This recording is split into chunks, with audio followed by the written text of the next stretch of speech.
विशेष सन्दर्भको साथमा Pashupati kitchen homes private limited, Mitra park, Chabahil. नेपालकै सबैभन्दा ठुलो फलामे छड उत्पादक कम्पनी अम्बे स्टिल्स, जे बन्छ दिगो बन्छ।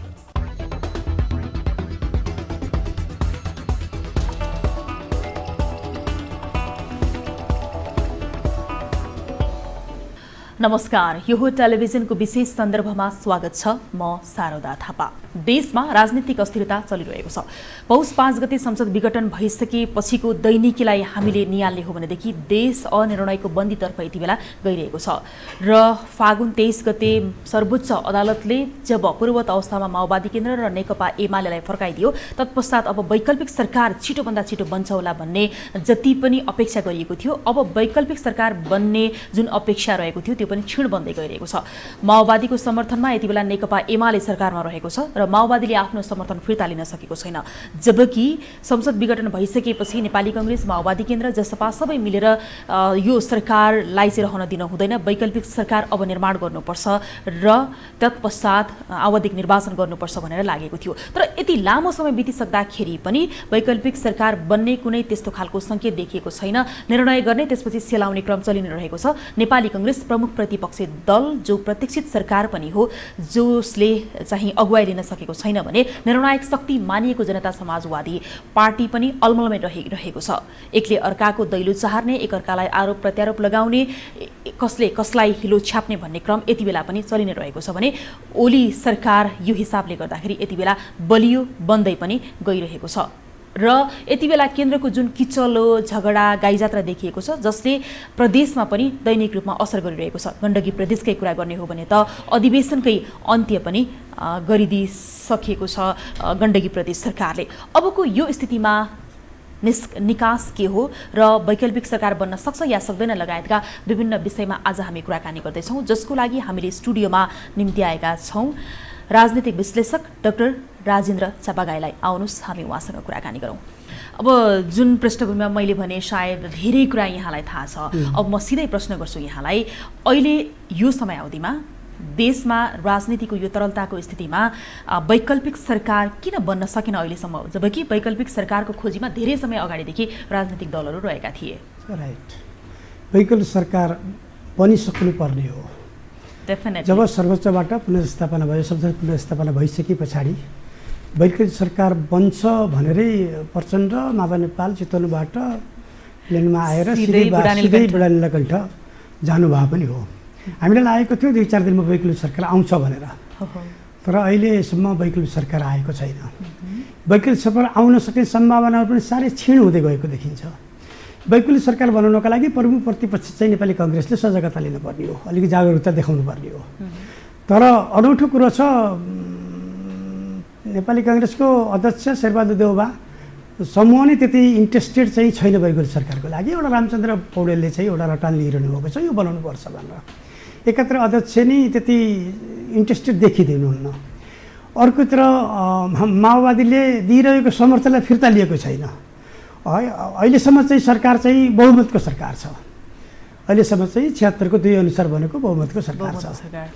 अब यता माओवादीले विश्वासको मत पनि फिर्ता लिएको छैन, वैकल्पिक सरकार पनि बनाउनको लागि छटपटिएको होला सायद।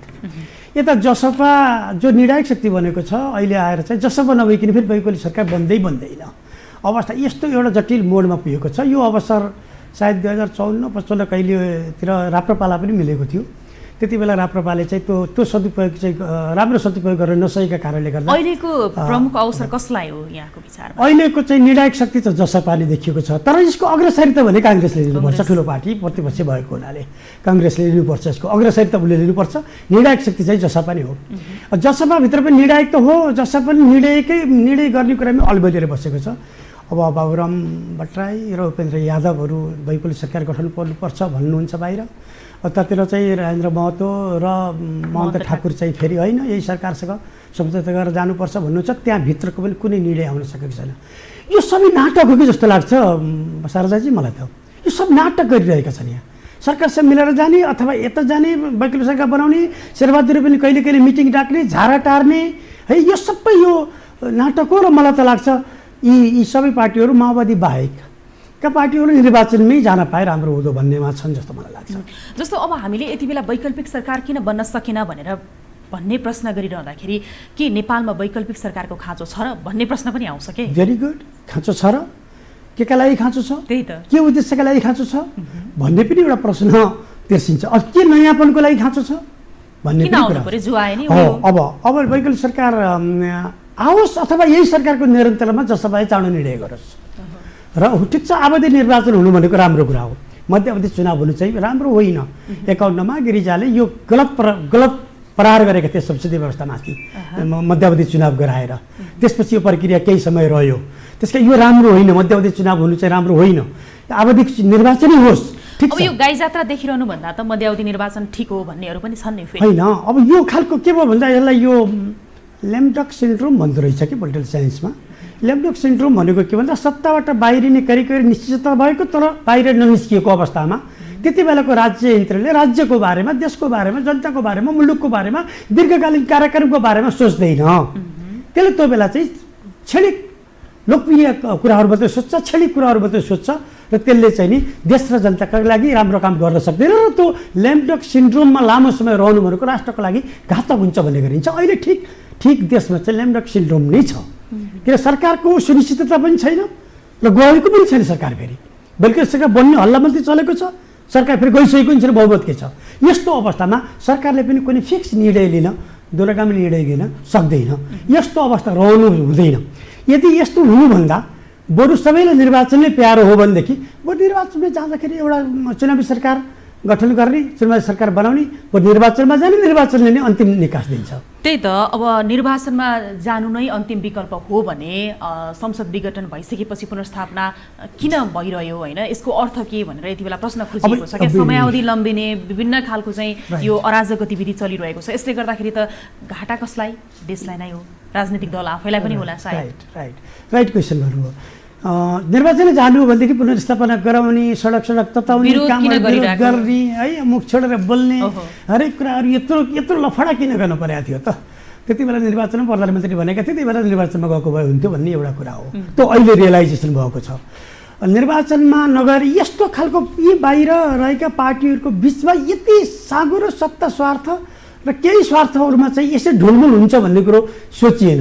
नसोच्दाखेरि चाहिँ त्यति बेला चाहिँ वैकल्पिक सरकार बनोस्, संसद पुनर्स्थापना होस्, संसद भङ्ग गर्ने चाहिँ प्रधानमन्त्रीको अधिकार भनेर भनिएको थियो त्यो चाहिँ नरहोस्, त्यो एउटा नजिरको रूपमा स्थापित नहोस्, किन यो नयाँ संविधान हो। संविधानलाई नयाँ प्रयोग गरेका थियौँ। संविधानलाई कुल्चिएर संसद विघटन गर्नु भनेको चाहिँ यो अराजक प्रतिगामी कदम हो भनेर पनि त विरोध त गरे। तर ती विरोध गर्नेहरूले अहिले किन यसरी चाहिँ सानो चित्त गरेर साँघुरो सोच राखेर केही पनि नगरिकन बसेको भन्ने प्रश्नले यति बेला सबैतिर एउटा के फरक छ भन्दाखेरि पहिलाको संसद भङ्ग गर्दाखेरि त्यो चाहिँ प्रधानमन्त्रीलाई दिएको विशेषाधिकार होइन भन्ने कुरा अहिलेको नजिरले स्थापित गर्यो। त्यो नजिर होइन र अब आगामी दिनमा पनि हामी त संविधानको पहिलो चरणको अभ्यासमा छौँ नि त। हामी त कस्तो अभ्यास गर्छौँ, कस्तो नजिर बसाल्छौँ भन्ने कुरा महत्त्वपूर्ण हुन्छ र त्यो नजिर एउटा के बस्यो भन्दा प्रधानमन्त्रीसँग संसद भङ्ग गर्ने विशेष अधिकार छैन भन्ने कुरो एउटा नजिर स्थापित भएको छ। त्यो राम्रो उपलब्धि हो, न्याय दिएको छ, त्यो राम्रो उपलब्धि हो। अब जाने भनेको त संविधान मिचेर होइन, असंविधान त जाने हो। 76 को 2 मा भएको सरकार छ, अब त्यसपछि अल्पमतको सरकार 76 को 3 मा जाला होइन। अनि यो सरकार फेरि चाहिँ त्यो ठुलो पार्टीको कुनै संसदको सदस्यले 5 मा जाला। यी 5 ले र 3 ले चाहिँ 30 दिनभित्र फेरि विश्वासको मत लिनुपर्छ। 30 दिनभित्र विश्वासको मत लिन नसकेदेखि स्वतः संविधान त नि संसद भङ्ग हुन्छ, निर्वाचनमा जान्छ। त्यसकारण यो संवैधानिक प्रक्रिया मिलेको छ, अघिल्लोमा पुनर्स्थापना भएर नराम्रो भएको छैन। यो सबै कुरा जगजाहेर छ सबैजनालाई हो। यति हुँदाहुँदै पनि निर्णायक शक्ति मानिएको जनता समाजवादी पार्टी जसपाभित्र आफ्नै पार्टीभित्र ध्रुवीकरण, उहाँहरूको फरक फरक अभिव्यक्ति आउँछ होइन। यो कारणले गर्दाखेरि चाहिँ अलमल भएको जसपालाई एक खालको दोष। अर्कोतिर नेपाली कङ्ग्रेसको अगुवाई जो सभापति शेरबहादुर देउवा हुनुहुन्छ, केन्द्रीय समितिको बैठक राखेर निर्णय पनि गरिसक्नु भयो, तर उहाँले जसपालाई मनाउन सक्नु भएको छैन उहाँको पार्टीले। र यही बिचमा अब यो के खिचडी पाकिरहेको होला र अब यी यस्तो खालको नेतृत्वले देशलाई के चाहिँ फाइदा पुर्याउलान् र अनि चाहिँ सपोर्ट गर्ने र जनता कसरी चाहिँ आश्रित हुने यी नेताहरूबाट भन्ने खालको प्रश्न र निराशा एकातिर रहेको छ। अब यो के हुन सक्छ यसको निकास? मलाई के लाग्छ भन्दाखेरि नेपाली कङ्ग्रेसले अगुवाई गरिदिनु पर्ने हो र नेपाली कङ्ग्रेसले निर्वाचन नै चाहेको छ, स्पेसली देउवा समूहले निर्वाचनमै जान चाहन्छ। र किन जान्छ भन्दाखेरि म यसको पनि कारण दिन्छु। कम्युनिस्टहरू मिल्न र चिल्नको लागि साह्रै बिचटै टाठा हुने गर्छन्। अबको करिब 2 वर्ष 20 महिना 19-20 महिना त अझै छ। त्यति बेला सरकारमा गइसके पछाडि नेपाली कङ्ग्रेसभित्र यो आत्मविश्वास छैन कि सरकार हामीले गठन गरौँ, वैकल्पिक शक्तिको चाहिँ नेतृत्व लियौँ र हामीले सरकार बनायौँ भने पनि त्यसका लागि स्मरण गर्न सक्ने योग्य काम हामी गर्न सक्दैनौँ। कङ्ग्रेसलाई त्यो आत्मविश्वास छैन र हामी राम्रै काम गर्न सक्छौँ भने आत्मविश्वास पनि छैन। हामी त्यही बिचमा चाहिँ केही नराम्रा कामहरू हामीले गरिहाल्यौँ भनेदेखि, कुनै मन्त्री चाहिँ कुनै साह्रै भ्रष्ट भएर निस्किएको हो भनेदेखि हामीसँग फ्रेस एजेन्डा हुँदैनन्, फेरि अर्को दाग हामीले बोकेर जानुपर्छ निर्वाचनमा जाँदाखेरि। त्यसकारण र हामी सरकारमा जाँदाखेरि अहिलेसम्मको अब्जस पनि हामीले बोक्नुपर्छ, हामीले सरकार चलाउँदाखेरिको अब्जस पनि हामीले बोक्नुपर्छ। हामीसँग निर्वाचनमा जाँदाखेरि फ्रेस एजेन्डा हुँदैनन्। त्यसकारण अहिले नै गयौँ भनेदेखि कम्युनिस्टहरू फुटेको बेला छ, 2 फ्याक परेको छ, नेकपा फुटेर माओवादी केन्द्र र चाहिँ एमाले बनेको छ, एमाले भित्री पनि अब अघोषित किसिमले फुटेर 2 फ्याक परेको छ। यस्तो बेलामा निर्वाचनमा गयौँ भनेदेखि फ्रेस एजेन्डा लिएर जान पाउँछौँ र हामी निर्वाचन जित्छौँ भन्ने एउटा कूटनीतिक खेलले काम गरेको मलाई लाग्छ। र जसपाभित्रको कुरा जहाँ छ यहाँ ल्याउनु भयो, जसपाले समायोजन गरेर नेपाली कङ्ग्रेससँग वार्ता गरेर अलि सिरियस वार्ता गरेर वैकल्पिक सरकारको निर्माण गरेर अगाडि बढ्न सक्ने भनेदेखि जसपा क्षेत्रीय शक्तिबाट राष्ट्रिय शक्तिमा उदय हुने ठुलो अवसर पनि छ। तर जसपाले यो अवसरलाई कसरी प्रयोग गर्छ भन्नेकोमा बिग क्वेसन छ। त्यहाँभित्र पनि 2टा आयो। एउटा टिम चाहिँ नि वर्तमान सरकारसँग नि सहकार्य गरेर जाने भनेर भनिरहेको छ, अर्को टिम चाहिँ होइन भनिरहेको छ। यो अहिले चाहिँ सबभन्दा नेपाली कङ्ग्रेसले जागरुकता नलिनु, अग्रसरता नलिनु र जसपाले चाहिँ निर्णय दिन नसकेका कारणले नै अहिले यो भ्याकुम अवस्था सिर्जना। जनता समाजवादी पार्टीले राष्ट्रिय शक्ति हुने अवसर गुमायो भन्दै गर्दाखेरि अब कसको पक्षमा लाग्दाखेरि चाहिँ राष्ट्रिय शक्ति बन्ने अवसर र जस पाउँछ जसपाले? अब अहिले सरसर्ती हेर्दाखेरि जसपाले चाहिँ राष्ट्रिय शक्ति बन्नको लागि त वैकल्पिक सरकारले गठन गर्नुपर्छ। ओली सरकारसँग मिलेर भएन अहिले। किन भन्दा हिजोको अवस्थामा संसद भङ्ग गरी सकेर संसद चाहिँ फेरि पुनर्स्थापना भइरहेको अवस्थामा संविधान त अहिले भ्याकुम वैकल्पिक सरकार गठन नभइरहेको बेलासम्मलाई ओली सरकारको निरन्तरता छ। तर एथिकली जाने हो भनेदेखि चाहिँ वैकल्पिक सरकार गठन गरेर जाँदाखेरि राम्रो हुन्छ। जसपा वैकल्पिक सरकार बनाउनतर्फै लाग्नुपर्छ र नेपाली कङ्ग्रेसको अगुवाई त छँदैछ। र यो बिचमा छ नि जुन भागभण्डाको कुरा छ नि, जस्तो प्रधानमन्त्रीकै भागभण्डा, त्यसै गरी अब जसपाले लिएको एजेन्डा, उहाँहरूको आफ्नो मुद्दा जुन चाहिँ एउटा माग रहेको छ, हामीलाई यो मुद्दा चाहिँ हामीले भनेअनुसार भयो भने हामी जसलाई पनि सहयोग गर्छौँ भन्ने खालको यो खालको स्वार्थ भनौँ होइन, यो खालको स्वार्थ राखेर चाहिँ सरकारमा जान्छु भन्नु कति उपयुक्त होला भन्ने पनि अब धेरैलाई चाहिँ लागिरहेको छ क्या।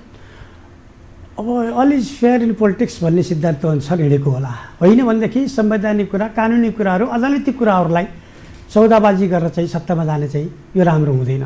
यसले न्याय मर्छ, न्याय हराउँछ। रेशम चौधरीको चाहिँ रिहाई, बन्दी रिहाई, ती कुराहरू चाहिँ अदालतले गर्ने निर्णयहरू हुन्। त्यसलाई चाहिँ अदालतबाट कानुनी प्रोसेस जसपाले यो मुद्दा उठाउनु गलत हो र सरकार बनाउने शर्तमा चाहिँ त्यस्ता चाहिँ कानुनी कुराहरूको उन्मुक्ति चाहिँ माग्न चाहिँ हुँदैन र दिनु पनि हुँदैन। त्यसरी जानु हुँदैन। त्यो साह्रै तल्लो स्तरको अब राजनीतिक संस्कारै गुमाएर गरिने सम्झौताहरू मात्रै हुन् जस्तो मलाई लाग्छ। तर उहाँहरूको त आफ्नो डिमान्ड फेरि त्यतै नै छ होइन, त्यो हिसाबले गर्दाखेरि अहिले निर्णय दिन सकिरहेको अवस्था ठिक छ। रेशम चौधरीको चाहिँ स्वयं व्यक्तिगत अपराधको रूप नभएर एउटा राजनीतिसँग मिसिएको कुरा जरुरी हो।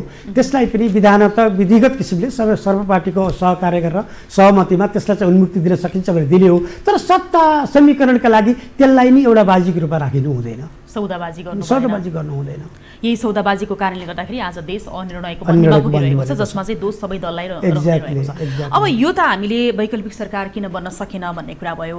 यो बीचमा प्रमुख आलोचना बनेको छ माओवादी केन्द्रको हो। माओवादी केन्द्रले अहिलेसम्म पनि सरकारलाई दिएको समर्थन फिर्ता लिन सकेको छैन। जब फागुन 23 गते सर्वोच्चले निर्णय गरिसक्यो तपाईहरू आफ्नो पार्टीमा रहनुहोस् यथावत रूपमा भनेर भनिसक्दाखेरि पनि एक्चुअली फ्रेङ्कली स्पिकिङ माओवादीभित्र पनि एक खालको बाध्यता छ।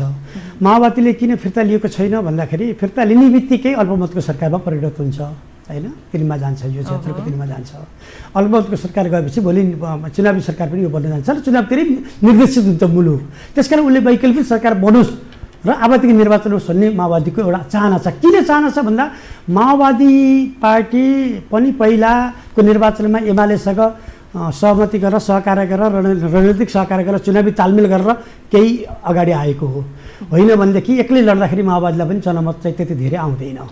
अब माओवादीलाई अहिले तत्कालै चुनाव चाहिँ माओवादीको लागि चाहिँ त्यति प्रिय शब्द होइन, त्यति कम्फर्टेबल हुँदैन माओवादीको लागि। र उसले केही समय वैकल्पिक सरकार बनाएर गयो भनेदेखि आम वामपन्थीहरूको ओलीभन्दा बाहिरका वामपन्थीहरूलाई फेरि एकचोटि एकबद्ध गर्न सकियो भनेदेखि फेरि एउटा ठुलो कम्युनिस्ट पार्टी बन्न सकिएला र फेरि जनमत ल्याउन सकिएला भन्ने एउटा झिनो आशा माओवादीभित्र पनि बाँचेको छ। अब अहिले भर्खरै समर्थन फिर्ता लिइदियो भनेदेखि तुरुन्तै अल्पमतमा परिणत हुन्छ र देश चाहिँ निर्वाचनतिर मुलुक निर्वाचनतिर गइहाल्छ। त्यसकारण पनि उसले लिन सकेको छैन, वैकल्पिक सरकार बनाउनको लागि प्रयास गरेको छ। कङ्ग्रेससँग पनि माओवादीलाई त्यति सजिलो छैन फेरि, किन भन्दा हिजो मात्रै कङ्ग्रेससँग सहकार्य गरेको थियो नि निर्वाचनमा, स्थानीय निर्वाचनमा सहकार्य गरेर अब माओवादीले कङ्ग्रेसलाई राम्रैसँग प्रयोग गरेर झ्याप्पै छोडिदिएको त हो नि, त्यो त आलो घाउ छ नि त, नजिर छ। त्यसो हुँदाखेरि त्यति सजिलो चाहिँ काङ्ग्रेससँग चाहिँ अनुरोधै गर्न जान सकिने, मिलेर जाउँ भन्न सकिने, त्यति दरिलो आधार पनि त्यता छैन र कङ्ग्रेसले पनि त्यो धेरै विश्वास नगरेको होला। हिजो के भएको थियो, हिजोको घाउ न हो भनेको होला। यस कारणले गर्दाखेरि यो गजम गिजलिएको अवस्था। अनि यो अवस्थामा त कङ्ग्रेस सभापति शेरबहादुर देउवाले आफैले भन्नुभएको छ नि कङ्ग्रेसको भर हुँदैन, कम्युनिस्टको भर हुँदैन, त्यही भएर निर्वाचन नै ठिक भनेर त उहाँले भनिरहनु भएको छ। अब यो सँगसँगै नेपाली कङ्ग्रेसले निर्णय गर्यो अब हामी सरकारमा जानुपर्छ, वैकल्पिक सरकार बनाउनको लागि हाम्रो बाध्यता हो, हामी नगइकन हुँदैन भनेर। तर पनि यो अलमलको स्थिति जुन ल्याइरहेको छ, निर्वाचनमा जान्छु पनि भन्ने, फेरि यता निर्णय पनि गर्ने कि अब हामी सरकारको नेतृत्व गर्छौँ भनेर, यो बीचको उहाँहरूको आफ्नै अलमलले गर्दाखेरि चाहिँ के होला? मैले बुझेसम्म शेरबहादुर देउवा नेपाली काङ्ग्रेससँग भएका वार्ताहरू चाहिँ करिब औपचारिकतामा गएका छन्। हामीले प्रयास चाहिँ गरेका भई वैकल्पिक सरकार बनाउने प्रयास चाहिँ हामीले नगरेको होइन भन्ने खालको एउटा झाराटाराई किसिमले गएका छन् भनेदेखि बरु बालुवाटारभित्रका वार्ताहरू चाहिँ अलि गहिरो हुँदै गएका छन् कङ्ग्रेससँग। जसपासँग बालुवाटारका सल्लाहहरू केही राम्रो, किन भन्दाखेरि देउवाको पनि निर्वाचनमा जाने उद्देश्य छ, इन्टेन्सन चाहिँ हिडन मोटिभ त्यो छ नै प्रश्न देखिन्छ। अब वर्तमान प्रधानमन्त्रीको त हुने भइ नै हाल्यो, त्यसकारण यी दुईवटा शीर्ष नेताको मोटिभ नै निर्वाचनतिर छ र बालुवाटारभित्रको वार्ता चाहिँ अलि गहिरो हुँदै गएको छ महन्त ठाकुरसँगको। त्यो कारणले गर्दाखेरि पनि नेपाली कङ्ग्रेस चाहिँ वैकल्पिक सरकार बनाउने कुरामा चाहिँ इन्ट्रेस्टेड छैन। जसपाले नै हो अहिले निर्णय लिनुपर्ने। अब जसपाले एउटा निर्णय लिनुपर्छ, होइन भनेदेखि सहमति गरोस्, ओली सरकारको निरन्तरता केही फरक पर्दैन, ओली सरकारको निरन्तरता भएर केही फरक पर्दैन, त्यो सरकारलाई सहमति दियोस्। जसपाले ओली सरकारसँग मिल्यो भने त्यो पनि जसपा पुरै होइन, आधा त विरोधमै रहेका छन् होइन, अवस्था के होला भन्ने प्रश्न पनि रहेको छ। अब जसपा फुट्ने त होइन भन्ने प्रश्न त यी छ नि त, फेरि फुटको सङ्घारमा जसपा भनेर जसरी आइरहेको छ त्यो हुन सक्ने सम्भावना पनि त देखिन्छ। नेपालमा के नहुनु छ, कङ्ग्रेस नफुटेको होइन, जसपा कतिपटक फुट्यो, कतिपटक जोडियो। अहिले यो सरकारमा जान कि अहिलेको एकता पनि यिनीहरूको इन्टेन्सनल एकता होइन नि, त्यो जुन अध्यादेश आएपछि रातारात भएका एकता हुन् नि जसपाका पनि होइन, रातारात गरिएका एकताहरू हुन्। यो रातारात हताशो गरिएका एकताहरू कुनै पनि बेला फुट्न सक्छन्। फुट्ने र टुट्ने त नेपाली राजनीतिको चरित्र नै भइसक्यो, यसलाई त कुनै ठुलो कुरो मैले मान्दिनँ। जसपा फुट्छ, ओली सरकार फुट्न सक्छ, तर सत्ता स्वार्थको लागि चाहिँ नफुट्न पनि सक्छ। त्यति ज्ञान चाहिँ सायद होला भनेर हामी बुझौँ अहिलेको लागि, हामीले यति मात्रै बुझौँ। र यो बिचमा छ नि, जस्तो अब नेकपा एमाले सरकारमा रहेको छ माओवादीको समर्थनमा अहिलेको समयावधिमा, तर नेकपा एमाले भित्रै जुन चाहिँ भाँड भैलो गाई जात्रा यो हामीले देखिरहेछौँ नि, माधव नेपाल जनाथ खनाल पक्ष र यता ओली पक्ष बिचको जुन एकअर्काप्रतिको जुन चाहिँ कारबाही, त्यसै गरी दोषारोपण होइन, अब 6 महिनाको लागि त निलम्बनै गरिसक्नु भएको छ उहाँले। यो स्थितिले नेकपा एमाले देशमा रहन्छ जस्तो लाग्छ? नेकपा एमाले भन्ने पार्टी त रहन्छ र मलाई त के लाग्छ भन्दाखेरि यिनीहरू एउटा निर्वाचनमा चाहिँ जानुपर्छ। एउटा निर्वाचनमा सबै कम्युनिस्टले राम्रोसँग ठक्कर खान्छन्, राम्रोसँग ठक्कर खाएपछि चेत्छन् अनि फेरि पनि एकता हुन्छ। यहाँ किन हुँदैन शारदाजी? हिजो नेपाली कङ्ग्रेस शेरबहादुर देउवा प्रधानमन्त्री हुँदाखेरि टाउको मूल्य तोकिएको त हो नि प्रचण्ड बाबुरामहरूको, होइन र? अनि त्यसैसँग सहकार्य गरेर स्थानीय निर्वाचन पनि काङ्ग्रेस लड्या होइन र? यो के गाह्रो छ र भने हिजो जनयुद्धको बेला चाहिँ नि एमालेहरूका टाउका काटिएका होइनन् र माओवादीको तर्फबाट, होइन, एक शत्रु भएको हो नि त, फेरि यदि एकीकरण भएर फेरि द्वितीयको सरकार बनाएको होइन र? त्यसकारण राजनीतिमा चाहिँ सबै कुरा जायज छ, हुनसक्छ, फेरि आउन सक्छ, मिलेर एकजुट भएर आउँछ। मलाई लाग्छ एउटा निर्वाचनसम्म यिनीहरू मिल्दैनन् होला र एउटा निर्वाचनमा राम्रोसँग ठक्कर खान्छन् यिनीहरूले। एउटा निर्वाचनमा राम्रोसँग ठक्कर खाएपछि फेरि यिनीहरू मिलेर आउँछन्। अझै पनि मलाई त लाग्छ यो देश चाहिँ कम्युनिस्टहरूको उर्वर भूमि नै हो, किनकि बर्लिनको पर्खाल भड्किँदा 1989मा बर्लिनको पर्खाल भत्किँदाखेरि त्यसका बर्लिनको पर्खाल भत्किएका इट्टाका टुक्राहरूले विश्वका धेरै राज्य व्यवस्थालाई हानेको थियो र एन्ड अफ द हिस्ट्री पनि भनेर फुकुयामाले चाहिँ किताबे समेत लेखेका थिए र कम्युनिस्टहरू विलय भए नेपालबाट अब चाहिँ गयो यो समाजवाद अन्त्य भयो भनिएको थियो। तर पनि त नेपालमा त त्यो इटाले त हालेन। त्यति बेला चाहिँ मदन भण्डारले यहाँ तत्कालीन प्रधानमन्त्री कृष्णप्रसाद भट्टराईलाई हराएर 2टा निर्वाचन क्षेत्रबाट जितिरहेका थिए र न्युजविकले चाहिँ लेखेको थियो Karl Marx is living in Nepal भनेर, इज अलाइभ इन नेपाल भनेर, नेपालमा कार्ल मार्क्स जीवित छ भनेर लेखेको पनि थियो। अनि त्यो बेला पनि यो असर गरेको होइन र यो चाहिँ देशको जनताको आर्थिक स्थिति, जनताको चेतनाको स्थिति, यहाँको भू राजनीति, यहाँको सामरिक महत्त्व र यहाँको अन्तर्राजनीति आदि धेरै फ्याक्टरहरूले गर्दाखेरि नेपाल चाहिँ कम्युनिस्टहरूको लागि चाहिँ उर्वर भूमि नै हो र यो एउटा फुटाइले कम्युनिस्टहरू उर्वर भूमि हो। यो एउटा फुटाइले कम्युनिस्टहरू सिद्धिए भनेर कसैले पनि नहाँक्दा हुन्छ। फेरि कम्युनिस्टहरू एकचोटि ठक्कर खान्छन् र फेरि एकजुट भएर फेरि जागेर आउँछन् भन्ने लाग्छ मलाई। तर यो जुन कम्युनिस्टको सिद्धान्त भनौँ होइन, यो एमालेको सिद्धान्त अझ धेरै त जबज समाजवाद भन्ने जुन अहिले देखिएको छ नि, अब कतिले त के भन्छन् भने नेपालमा कम्युनिस्ट भन्ने नै रहँदैन भनेर पनि तर्क गर्छन् कि कम्युनिस्ट यहाँले उर्वर भूमि त भन्नुभयो होइन, कम्युनिस्टहरू रहँदैनन् होइन, कम्युनिस्टहरू रहन्छन्। यो 6 सालदेखिबाट अहिलेसम्म कम्युनिस्ट निरन्तर आइरहेका छन्।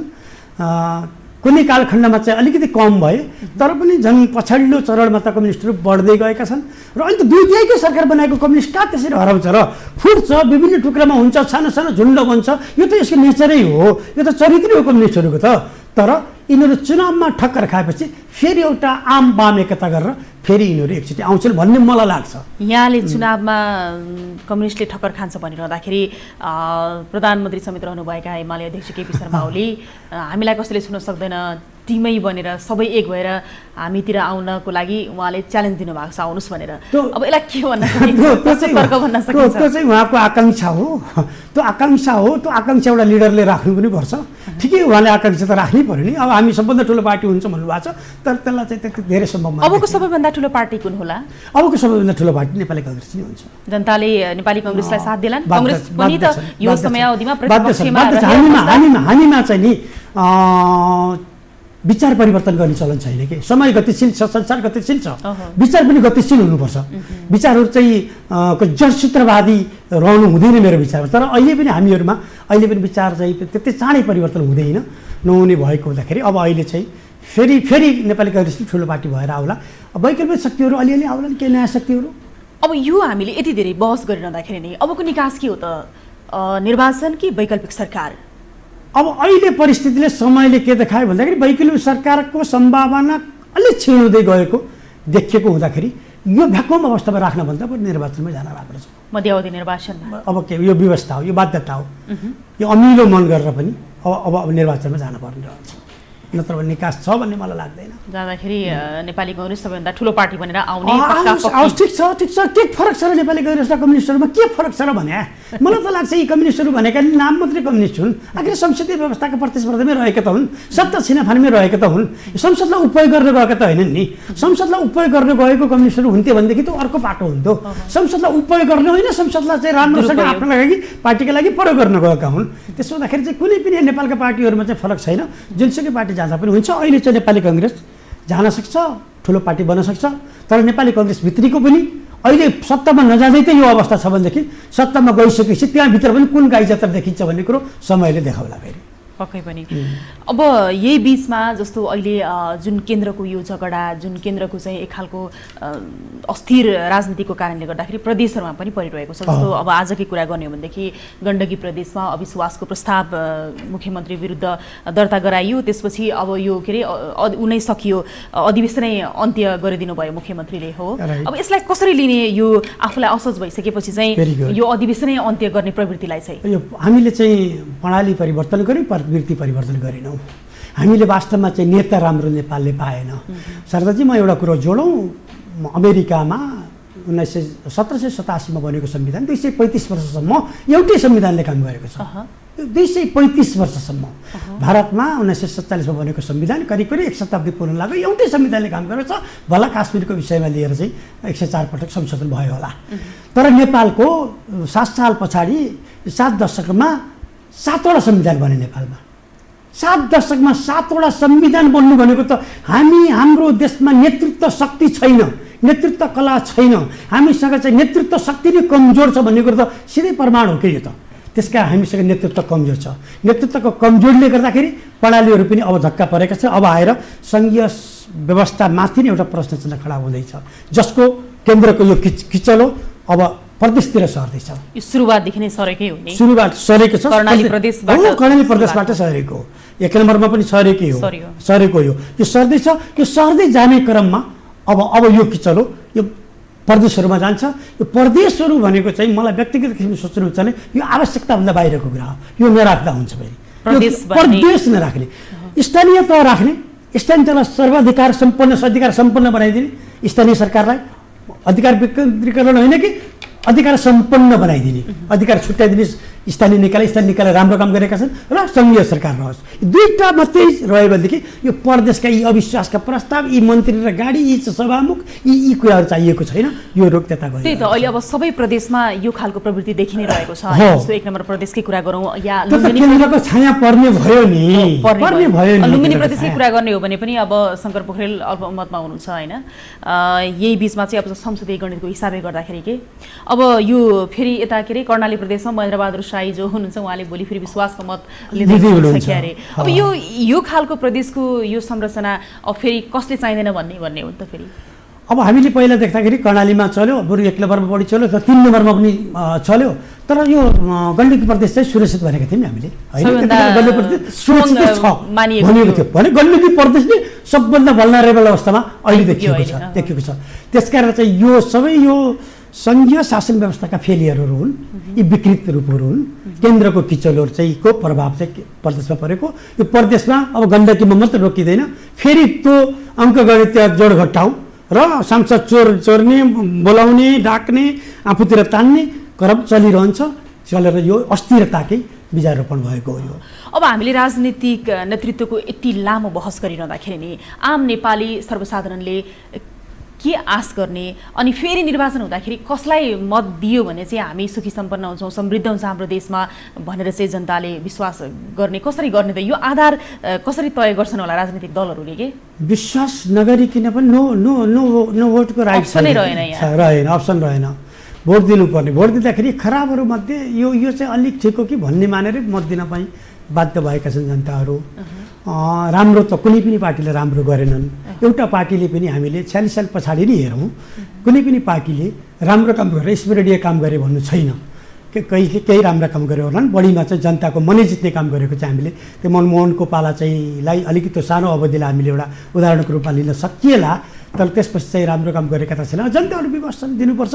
वैकल्पिक शक्ति पनि राम्रोसँग उदाएर आउन सकेन कि आएका जस्तै रविन्द्रहरूको पार्टी थियो नि, त्यो पनि फेरि बिचमा फुटेर फेरि अहिले मिल्यो, फेरि अहिले जोडिएको छ। यो खालको भनौँ बिगिनिङ नै राम्रो देखाएन।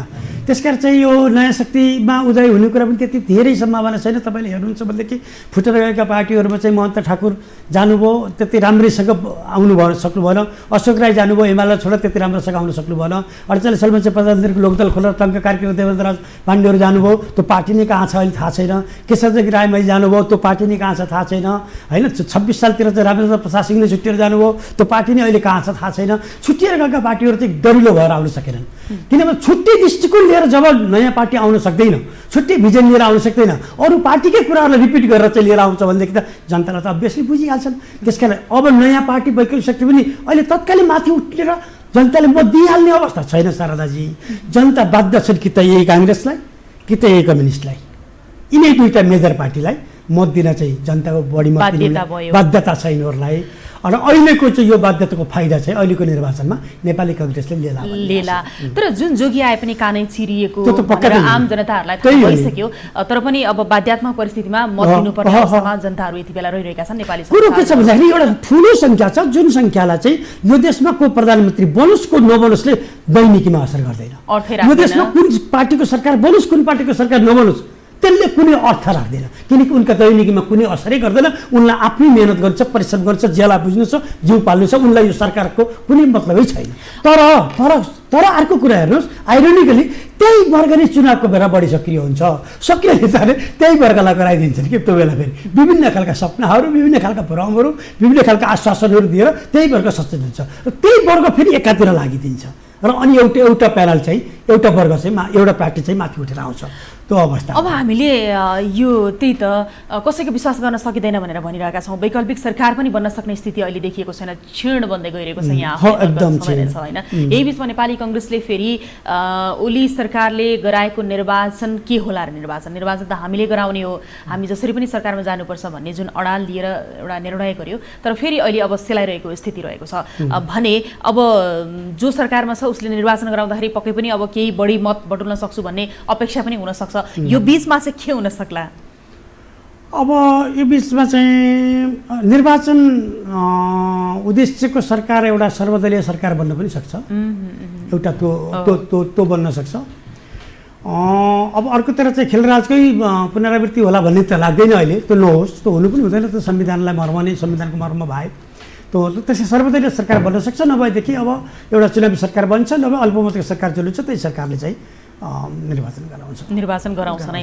अहिलेको विकल्प भनेको निर्वाचन नै हो। माओवादीले विश्वासको भए फिर्ता लिने बित्तिकै अनि निर्वाचनतिर मुलुक गयो भनेर सोचे हुन्छ, जाने हुन्छ। फेरि यही बिचमा छ नि, फेरि मैले प्रश्न गरेँ, नेपाली कङ्ग्रेसले हामी पक्की हुने हिसाबले अविश्वासको प्रस्ताव राख्छौँ, त्योभन्दा अगाडि हामी चाहिँ भित्र आफ्नै खालको गृहकार्य गरिरहेका छौँ पनि भनिरहेको छ। अब यो गृहकार्य कहिलेसम्म गर्ने हो? अस्ति पनि जसपाले चाहिँ हामी आन्तरिक छलफल गर्दैछौँ भनेको छ, त्यो छलफल कति दिन लाग्ने हो, कहिलेसम्म लाग्ने हो? उनीहरूको गृहकार्य, यो गृहकार्य त के गरिरहनु पर्ने छ? गृहकार्य गर्नुपर्ने कुरै छैन, पुस 5 गते पछाडि नै गृहकार्य थाल्नुपर्ने हो। अहिलेसम्म गृहकार्य भनेदेखि कहिलेसम्म? अब 20 महिना गृहकार्य थालिदिए भयो, यही भ्याकुममा चलाइदिए भयो, त्यो होइन। त्यो चाहिँ त्यो बाहिर भनिने कुरा मात्र हुन्, उनीहरूको हिडन मोटिभ चाहिँ अर्कै छन्। अब देशमा विभिन्न खालको एजेन्डा, विभिन्न खालको चाहिँ विषयवस्तुहरूले एकदमै प्राथमिकता पाउने गर्छ क्या। अब यही बिचमा हाम्रो यो अहिले नेपालमा एकदमै एमसिसी पास गर्ने कि नगर्ने भन्ने विषयले सबैभन्दा बढी चाहिँ चासो र चर्चा पनि पाइरहेको छ। एक पक्ष भन्छ एमसिसी पास गर्दा राम्रो, अर्को पक्ष भन्छ एमसिसी पास गर्ने हुँदैन। यही बिचमा प्रधानमन्त्री समेत रहनुभएका केपी ओलीले एमसिसीको लागि प्राथमिकता दिइरहनु भएको छ, यसलाई कसरी लिने? एमसिसी अहिलेको यो नयाँ एजेन्डा नभए पुरानो एजेन्डा हो, मिलेनियम च्यालेन्ज कर्पोरेसन। तर अहिले फेरि यो फेरि आएको छ। एमसिसी पास गर्नु हुने र नहुने भन्ने बारेमा चाहिँ वृहत छलफल कहिले हुनु पर्थ्यो त? 2014 मा हुनु पर्थ्यो। 2011 मा शङ्कर शर्मा राजदूत हुँदाखेरि नै नेपाल चाहिँ एमसिसीमा सहभागी हुन चाहन्छ भनेर उहाँले चाहिँ प्रस्ताव राख्नु भएको थियो। 2011 मा राखिएको प्रस्तावलाई 2012 मा थ्रेसोल्डमा राख्यो यो प्रस्तावलाई, नेपाललाई एमसिसी दिने कि नदिने भनेर। 2012 बाट 2014 सम्म चाहिँ यसको बारेमा अध्ययन गरियो, एमसिसीको बारेमा अध्ययन गरियो। 2014 सम्म थ्रेसोल्डमा राखेर यसको अध्ययन गरेर ल दिने भनेपछि 2014 मा चाहिँ एमसिसीको लागि त्यति बेला तत्कालीन शान्तराज सुवेदी हुनुहुन्थ्यो होला, त्यो बेलाको राष्ट्र सचिव, उहाँले हस्ताक्षर गर्नुभएको छ र 14 बाट चाहिँ नेपाललाई एमसिसी दिने भनेर आयो। र 2015 मा चाहिँ एमसिसी नेपाल भनेर अफिसै खोलियो। 2015 मा 2017 को सेप्टेम्बर 14 मा 2017 को सेप्टेम्बर 14 मा त तत्कालीन अर्थमन्त्री ज्ञानेन्द्रबहादुर कार्कीको हस्ताक्षर सहित र एमसिसी को प्रमुख जोनाथन नासको हस्ताक्षर भएर चाहिँ एमसिसी अगाडि बढ्यो। त्यति प्रक्रिया हुनेसम्म नेपालमा एमसिसी को नाम जनतालाई किन सुनाइएन? थाहै छैन किन जनतामा ल्याइएन? 11 बाट कुरा चलेको छ, 12 बाट थ्रेसोल्डमा राखेको छ, 14 मा आएर चाहिँ अनुमोदन गरेको छ, 15 मा एमसिसी नेपाल अफिस खोलेको छ, 17 मा नेपाल सरकारको अर्थमन्त्रीले सिग्नेचर गरेको छ र एमसिसी को प्रमुख जोनाथन नासले सिग्नेचर गरेको छ। त्यतिसम्म पुगिराख्दाखेरि किन जनतालाई जानकारी दिएन? र अहिले आएर मात्र जनतामा यो कुरो जानकारी दिएको छ। त्यसकारण यो विरोध हिजो गर्नु पर्थ्यो, यद्यपि भला केही छैन। अस्ति भर्खर एउटा सत्तासीन पार्टी, तत्कालीन सत्तासीन पार्टीको पनि एउटा कार्यदल बनेको थियो के झलनाथको संयोजकतामा होइन, र उहाँहरूले चाहिँ एउटा प्रतिवेदन बनाएर दिनुभएको छ। त्यो प्रतिवेदन अनुसार केही कुराहरू करेक्सन गर्न पर्ने कुरा छन्, केही कुरा करेक्सन गर्न पर्ने छन् भनेदेखि सरकारले एमसिसीको कुरा गर्ने कि नगर्ने, त्यो कुरा गर्नु पर्यो। गरे कि गरेन? करेक्सन गर्न एमसिसी तयार भयो कि भएन? कुन बुँदामा करेक्सन गर्न तयार भयो, कुन बुँदामा तयार भएन, त्यो पनि जनतालाई जानकारी दिनु पर्यो। त्यसलाई कुराकानी गरेर ती बुदाहरू सच्याएर एमसीसी पास गर्नु। तर एउटा पक्ष त बुँदा सच्याउने भन्दाखेरि पनि यो करेक्सन गर्ने भन्दा पनि एमसीसी पास गर्नै हुँदैन, ल्याउनै हुँदैन नेपालमा भन्ने पक्ष पनि छ नि। ल्याउनै हुँदैन भन्ने पक्ष पनि अब कुन आधारमा भनिएको छ त्यसलाई मैले त्यसरी होइन, करेक्सन गरेर केही कुरा जसले राष्ट्रिय अस्मितामाथि राष्ट्रिय अखण्डतामाथि नै धावा बोल्छ। तर यो एमसीसी भनेको शक्तिशाली राष्ट्र जस्तो अमेरिका, चीन, भारत होइन, जस्तो अमेरिकाले डाइरेक्ट नेपालमा हस्तक्षेप गर्नको लागि सायद केही असहज होला र भारतको काँध चढेर चाहिँ यता चाहिँ आफ्नो एउटा प्रभुत्व जमाउनको लागि भनेर पनि मान्छेहरूले चाहिँ तर्क वितर्क गरिरहेका हुन्छन् नि। त्यति ठुलो तर्क होइन त्यो एउटा तर्क हो, तर त्यति ठुलो तर्क होइन। नेपालकै काँध चढ्नुपर्छ अमेरिका भन्ने पनि छैन। के चीनलाई हो भनेको तर्क उनले चीनकै लागि हो, चीन ओरिएन्टेड हो यो भन्न खोजा हो, चीन ओरिएन्टेड यो कदम हो भन्न खोजा हो। चीनकै लागि अमेरिकाले अब अहिले चाहिँ मिसाइलका युगमा नेपालमा आएर चाहिँ मुस्ताङमै गरे यसरी हेर चाहिँ अनि गोली के अरे बारुद गरेर बन्दुक पड्काउनु त होइन नि त। त्यति साह्रो चाहिँ त्यस्तो नेपाली मात्रै हुनुपर्छ भन्ने पनि छ। अब यो एमसीसीकै कुरामा नि अब अहिले यो फेरि यो विषयवस्तुले चर्चा पाइरहेको छ होइन। अब एमसीसी पास गर्दा के हुन्छ, नगर्दा के हुन्छ त? पास गर्दाखेरि सजग रहनुपर्छ। अनुमोदन गर्दा करिब चाहिँ 4 दर्जन देशले चाहिँ एमसीसी को बेनिफिट लिइसकेका छन्। मङ्गोलियाकै कुरा गरौँ, म्यासडागर चाहिँ पहिलो देश भयो, बेन्नाईदेखि लिएर सालभेडारदेखि लिएर यिनीहरूले दोस्रो पटक पनि 8वटा देशले त 2 पटक लिइसकेका छन्। मङ्गोलियाले पनि 2 पटक लिएको छ। मङ्गोलिया देशको भन्दा चीन र रुसको प्रभावमा रहेको देश हो।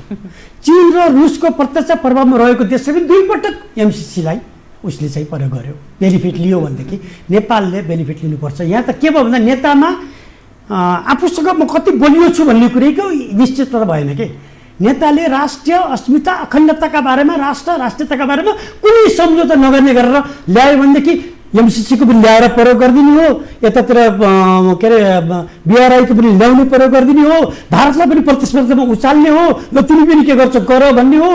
कसले गर्छन् नेपालको हितको लागि, विकासको लागि, भौतिक पूर्वाधारको लागि कसले गर्छन् तिनलाई प्रतिस्पर्धामा उचाल्ने, ल्याउने, फाइदा लिने, आफ्नो स्ट्यान्ड नछोड्ने। तर साधारण भाषामा कसैले केही प्रदान गर्दाखेरि चाहिँ बिना स्वार्थ केही पनि दिँदैन नि भन्ने गरिन्छ नि। हिडन मोटिभ त हुन्छ नि मैले कसैलाई केही दिएँ भने जरुर व्यक्तिले पनि हुन्छ हिडन मोटिभ, केही न केही सेल्फ इन्ट्रेस्ट हुन्छ, त्यो उनले राख्छ। हामीसँग हिडन मोटिभ इन्ट्रेस्ट हुनु पऱ्यो नि त, हाम्रो पनि हिडन इन्ट्रेस्ट भनेको के हुनु पऱ्यो, त्यो पैसा ल्याउने करिब चाहिँ त 50 करोड डलर चाहिँ लिएर आउने। हामीले 130 करोड राख्ने भनेका छौँ, फेरि 130 मिलियन होइन हामीले राख्ने भनेका छौँ। हामीले त्यो राख्ने ठुलो डलर, त्यो चाहिँ ठुलो करिब 63-64 अरबको प्रोजेक्ट हुन्छ। त्यो प्रोजेक्ट चाहिँ हामीले सुरु गरेर र अर्को एउटा फाइदा के छ भन्दाखेरि एमसीसीले चाहिँ क्लक वाइज काम गर्छ कि त्यो भनेको चाहिँ यो महाकाली सन्धि गरे जस्तो होइन। यो 20 वर्ष अगाडि कति खराब आउँछ भनेर चाहिँ भाषण गरेको त हामीले सुनेका छौँ नि महाकाली सन्धि गर्ने बेलामा। त्यो त्यस्तो होइन, यो चाहिँ क्लक वाइजमा गर्ने भएको र विश्वभरि नै उसले जहाँ गएर क्लक वाइजमै गरेको छ। र यो 5 वर्षमा चाहिँ सिद्धाउनै पर्ने काम भएको हुँदा यसलाई पनि 5 वर्षको लागि सरकार अलर्ट रहने, जनता अलर्ट रहने र केही चाहिँ ती बुदाहरू जुन कार्यदलले दिएको छ ती चाहिँ सच्याउनको लागि चाहिँ अनुरोध गर्ने, सच्याउने, पास गर्ने, फाइदा लिने भन्छु म। यो एक चिज गर्ने लिने बेनिफिट लिनुपर्छ त्यसले। अब यो कुरा सबैले किन नबुझेका होला नि त? खोइ यो त यस्तै छ सबै। यो विरोध आउनुपर्छ, वादे जायते तत्त्व हो त राम्रै हो, वाद हुनैपर्छ। त्यति वाद भएका कारणले नै केही कुराहरू बुझ्ने अवसर पाइयो, अझै पनि बुझ्दै जाउँ।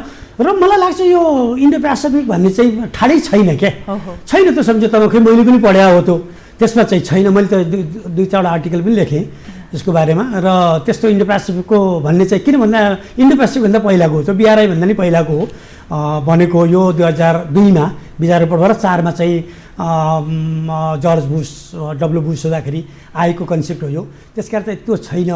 अब यसलाई चाहिँ नि हामी डराउनु, अमेरिका भन्ने बित्तिकै हामी डराएको छ, विश्वको अहिले एउटा शक्ति र चीन र अमेरिकाको बिचमा चाहिँ चर्को प्रतिस्पर्धा भइरहेको बेलामा कतै हामी त्यसको भिक्टिम बन्ने त होइनौँ भन्ने खालको एउटा डर हो। हामी त्यो डर नमान्ने, हामी राष्ट्रियता र अखण्डताका बारेमा चाहिँ एकदम अडिग रहने र प्रयोग गरेर हामीले पनि हिडन इन्ट्रेस्ट के गर्ने भन्दा ल्याउने, प्रयोग गर्ने, उसका बुट बजार्न यहाँ नदिने, उसलाई काम गर्ने, पठाइदिने। भनेपछि अहिलेको समयावधिमा प्रधानमन्त्री समेत रहनुभएका एमाले अध्यक्ष केपी ओलीले जुन चाहिँ प्राथमिकताका साथ यो विषयलाई अगाडि ल्याउनु भएको छ, यो ठिक छ? यो प्राथमिकता ओलीले मात्र नभनौँ, यो प्राथमिकता देउवाले पनि राख्नु भएको छ, यो प्राथमिकता चाहिँ प्रचण्डजीले पनि राख्नु भएको छ, यो प्राथमिकता बाबुरामजीले पनि राख्नु भएको छ। यहाँ सबै शीर्षस्थ नेताले चाहिँ यो प्राथमिकता राख्नु भएको छ। तर त्यही विरादाभास कुरा सेकेन्ड जेनेरेसनको नेताले मात्र यो प्राथमिकता यो राम्रो होइन भनेको फर्स्ट जेनेरेसनको नेताले कहाँ भनेको छ भनेको छैन। यो धेरै कुरा छ यो, त्यसकारण चाहिँ सबैको प्राथमिकताको कुरा हो। यो पास चाहिँ अब गर्दा हुन्छ। केही ती संशोधनमा भएका अस्ति कार्यदलले दिएको संशोधन भने त्यो गराउनुपर्छ, यथास्थितिमा होइन त्यसलाई संशोधन गराएर गर्नुपर्छ, संशोधन गराएर पास गर्नु पर्यो। यो ठिक छ। अब यो जुन चाहिँ सरकारको काम कारबाहीभित्र जति पनि गतिविधिहरू, जति पनि विकास निर्माणका कामहरू होइन, जति पनि योजना निर्माणहरू गर्नुपर्ने थियो त्यो अनुसार नभएको भनेर जनगुनासो चौतर्फी रूपमा रहेको छ। प्रतिपक्षमा रहेकाहरूले, त्यसै गरी चाहिँ साधारण जीवन जिएकाहरूले पनि अहिलेको सरकारप्रतिको जुन असन्तुष्टि छ नि त्यो असन्तुष्टिप्रति प्रधानमन्त्री समेत रहनुभएका केपी शर्मा ओली सरकारले स्वीकार्नै चाहँदैन। यो के कारणले गर्दाखेरि हो? तपाईँलाई के लाग्छ? कतिको विकास भएको छ, कतिको चाहिँ कामहरू भइरहेको छ? अहिलेको यो सरकारले के गरेको छ? तपाईँ के भन्न चाहनुहुन्छ? अब यो सरकारले गर्दै नगरेको चाहिँ म भन्दिनँ, गरेको हो। विकास केही भएका पनि छन्, केही राम्रा कामहरू भएका पनि छन्, नभएकै चाहिँ होइन। तर जुन गतिमा हुनुपर्छ, हामीले नेपाली जनताले चाहेको डेभलपमेन्ट मात्र होइन कि, डेभलपमेन्ट त एउटा नेचुरल प्रोसेस हो। हिजो बाटो नगएको ठाउँमा अर्को साल जुनसुकै सरकार भए पनि बाटो जान्छ। हिजो चाहिँ डोजर चाहिँ नगएको ठाउँमा जुनसुकै सरकार भए पनि जान्छ। तर हामीले चाहेको के हो भन्दाखेरि द स्पिड अफ डेभलपमेन्ट हो, the acceleration of the development हो। डेभलपमेन्टको चाहिँ गति कति चाहिँ त हो, गति जुन गति समाउनु पर्छ डेभलपमेन्टले, त्यो गति समाएको चाहिँ पक्कै छैन। तपाईँ जस्तो विश्लेषकले यो सरकारले काम नगरेको भन्न मिल्दैन भनिरहँदाखेरि त्यही सरकारमा बसेका जो अहिले छुटिएर गए उनीहरूले त चर्को आलोचना र विरोध गरेका छन् नि। खै हिजो त्यहाँ छँदाखेरि त राम्रै गऱ्यो भन्नु त यो यस्तै हो, वा बाहिर गइसकेपछि गरेन भनेर छँदा गऱ्यो भने कुरो एउटा बाटो हो। गर्दै नगरेको छैन, केही गरेको पनि छ। तर सरकारले काम गर्ने भन्दा पनि सरकार चाहिँ त करिब 2 वर्ष हुनलाई आन्तरिक किचलोमै अल्झिन थालेका, 2 वर्षै हुन थाले। त्यसो हुँदाखेरि 2 वर्षमा त काम त धिमा हुँदै गइहाल्यो नि। त्यही त अब नेपाली जनताले कम्युनिस्टलाई झन्डै 2/3 बराबरको मत दिएर पठाएको, त्यसमा पनि 70 वर्षको इतिहास बोकेको कम्युनिस्टले चाहिँ जुन एउटा एक खालको जनक्रान्ति नै गर्छु भनेर सर्वहारा वर्गको जीवनलाई चाहिँ सहज बनाउँछु भनेर आएको थियो, त्यो केही पनि गरेन भन्ने खालको असन्तुष्टिका बावजुद नै उहाँहरूको आफ्नै पक्ष चाहिँ विपक्षी भनेर रह्यो नि होइन? आफ्नै पक्ष त पार्टीभित्रै विपक्ष रह्यो, पार्टीभित्र नै विपक्षको रूपमा अर्को प्रतिपक्ष त प्रतिपक्ष त सजिलो थिएन। अहिलेको सरकारले काम गर्न त धेरै राम्रो थियो नि, संविधान परिवर्तन गर्न पनि सक्थ्यो होइन। त्यत्रो पावर होल्ड गरेको सरकारले विकास चाहिँ छलाङ्गै मारिदिनु पर्थ्यो, अगाडि नै बढ्नु पर्थ्यो, त्यो चाहिँ पक्का हो। तर त्यो एक्सपेक्टेड विकास गर्न नसकेको। ओली सरकारले त विकासको त मैले त छलाङ्गै मारे भनेर दैनिक रूपमा स्पिच यहाँ पक्कै यहाँले सुन्नुहुन्छ होला। मैले पनि सुनेको छु। उहाँले त भन्नु उहाँको पदीय धर्म हो, उहाँले आफ्नो धर्म पुरा गर्नुभएको। केही काम नभएका होइनन्, केही राम्रा काम भएका पनि छन्, हुँदै नभएका छैनन्। राम्रो कामलाई एप्रिसिएट गर्नुपर्छ नै, केही राम्रा काम भएका छन्। तर एउटा कुरो त्यो सत्य चाहिँ स्वीकार्नै पर्छ, सरकार चाहिँ करिब 2 वर्षदेखिबाट आन्तरिक किचलोमै रुमलिँदै आएको त हो नि होइन। विकासतिर मात्रै ध्यान दिन त पाएन नि सरकारले। सरकार आन्तरिक किचलोमा रुमलिँदाखेरि केही विकासका कामहरू धक्का परेको जरुर हो र सरकारले धीमा गतिमा काम गर्दै थियो। यो सरकारले गर्नुपर्थ्यो, एकता छुट्नु हुँदैन थियो, यो 5 वर्ष चुस्त दुरुस्त भएर चल्नु पर्थ्यो र यो सरकारले राम्रा काम गर्छ र अबका केही दशक कम्युनिस्टकै सरकार हुन्छ यो देशमा भनेर हामी नै बोलेर गएका थियौँ। आज हामी फिका भनेका छौँ, राम्रो गर्लान् भन्ने हामीले आशा गऱ्यौँ। तर भएन, सत्ता फागेर मात चढ्यो, 2/3 मात चढ्यो। त्यो मात चढे पछाडि चाहिँ अहिलेको अवस्था आयो। तर अहिले भन्नुपर्ने स्थिति आयो, निधाएर बसेको कङ्ग्रेस अब ठुलो पार्टी हुन्छ अब हुने भयो, दावाका साथ अब हुने भयो, परिवेशले ल्यायो, परिवेशले त्यसरी ल्यायो। अब यही बीचमा जुन चाहिँ अब राजनीतिक अस्थिरता देशमा चलिरहेको छ होइन, यो अस्थिरता यदि निर्वाचन भयो भने चाहिँ रोकिन्छ होला? रोकिँदैन, सही कुरा। निर्वाचनले निकास दिन्छ एउटा, यो किचलोको बाटोबाट निकास, किचलोको बाटोबाट निकास दिन्छ, फेरि अर्को किचलो त सुरु, अर्को किचलो सुरु हुन्छ। अस्थिरता, कन्ट्रोल इन्स्टेबिलिटी नेपाल भनेर नेहरूले जुन डक्ट्रिन बनाए, अब यसको लागि डक्ट्रिन चाहिँ अब कसले ठिक कन्ट्रोल बनायो, कन्ट्रोल इन्स्टेबिलिटी यहाँ रहिरहन्छ। अब यसको लागि त नेपालको व्यवस्था नै ठिक छैन, संसदीय व्यवस्था नै भएन भन्नेहरू पनि रहेका छन्। खै व्यवस्था पनि के ठिक, कुन ठिक हो त त्यसो भएदेखि? वैज्ञानिक समाजवाद भन्ने पनि आइसक्यो। व्यवस्था होइन, यो पहिलो पुस्ताका नेताहरू चाहिँ सबैले चाहिँ अब संरक्षक भएर बस्ने, सम्मान गर्ने, तिनीहरूलाई ठाउँ ठाउँमा बोलाउने, माला लगाइदिने, खाजा लगाइदिने, दोस्रोलाई उडाइदिने, पहिलो पुस्ताकालाई चाहिँ ठिक्क थन्काइदिएर दोस्रो पुस्ताको युवा आयो भनेदेखि अब तिनीहरूले बरु थोरै केही सोचेर गर्लान् कि भन्ने आशा थियो। त्यो पनि कति आशा गरेँ, दोस्रो पुस्ता पनि पहिलो पुस्ताकै पुच्छर समाउँदाखेरि त्यहीँबाट बिटुलिएको छ। त्यो पनि त्यति फड्कै मारेर जाला जस्तो दोस्रो पुस्ता पनि त्यति साह्रो देखिँदैन। यो दुर्भाग्य हो देशको। भनेपछि अब अहिलेको यो जुन चाहिँ राजनीतिक अस्थिरता जुन किचलो रहेको छ व्यवस्थाको कारणले होइन, व्यवस्थाको कारणले हो भने होइन, व्यक्तिको कारणले प्रवृत्तिको व्यक्तिको कारणले र यसको अहिलेको रिसेन्ट निकास भनेको चाहिँ चुनाव नै हो।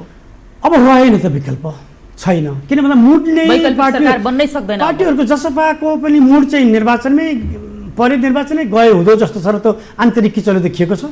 कङ्ग्रेसको त प्रश्नै छ, देउबा समूहको त निर्वाचनमै जाउँ भन्ने छ, अब वैकल्पिक शक्तिहरूको निर्वाचनमै जाउँ भन्ने छ। भनेदेखि अब सबैको मुड चाहिँ निर्वाचनमै जाने मुड भएको हुँदा यता सत्ता पक्ष पनि निर्वाचनमै जानेछ। यहाँ निर्वाचनमा नजाउँ भन्ने चाहिँ एउटा माओवादी पक्ष चाहिँ निर्वाचनमा नजाउँ भन्ने छ। त्यसले मात्रै कति धान्छ त्यो अविश्वासको मत फिर्ता नलिन्जेल धान्ने हो, त्यो फिर्ता लिए पनि। माओवादीको हालत पो के होला? माओवादीहरू धेरैको प्रश्न छ। माओवादीको हालत चाहिँ ठिकै त्यति नराम्रो पनि नहोला। उहाँहरूको राम्रो ब्याकग्राउन्ड छ पश्चिमतिर, पहिला जनयुद्धको चाहिँ आधार पनि त्यसैलाई बनाइएको थियो। अस्ति भर्खरको कार्यक्रम पनि यहाँले जनार्दनहरू जाँदाखेरि पनि हेर्नु होला, जनसागर नै आयो त्यहाँ। उहाँहरूको त्यति नराम्रो, जति बाहिर नराम्रो भनिएको छ त्यति नराम्रो चाहिँ छैन, उहाँहरूको पनि राम्रै छ। र सम्भवतः निर्वाचनको बेला वामहरूको चाहिँ केही वामहरू टुटेका वामहरू फेरि अरू एक भएर फेरि एउटा गठबन्धन गरेर निर्वाचनमा जान्छन् र त्यति साह्रै नराम्रै चाहिँ हुन्छ जस्तो मलाई लाग्दैन। जहाँ बजारमा जे भनिन्छ त्यस्तो चाहिँ नहोला। यहाँलाई समय र विचारको लागि धेरै धेरै धन्यवाद। हस्, यहाँलाई पनि धन्यवाद। दर्शकवृन्द, हामी यति बेलासम्म यो टेलिभिजनको विशेष सन्दर्भमा कुराकानी गरिरहेका थियौँ डाक्टर राजेन्द्र चापागाईसँग। राजनीतिक विश्लेषक हुनुहुन्थ्यो र उहाँले अहिलेको समसामयिक राजनीतिको विषयमा यति बेलाको सिनारियोलाई चाहिँ एकदमै मजाले प्रस्तुत गर्नुभयो र यिनै कुराकानीसँगै आजको लागि विशेष सन्दर्भको समय सकियो। यो टेलिभिजन हेर्दै गर्नुहोला। सारौदा थापा बिदा हुन्छु। नमस्कार।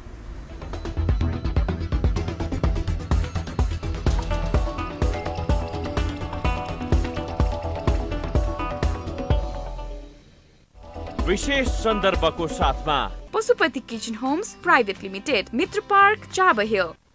नेपालकै सबैभन्दा ठुलो फलामे छड उत्पादक कम्पनी अम्बे स्टिल्स, जे बन्छ दिगो बन्छ।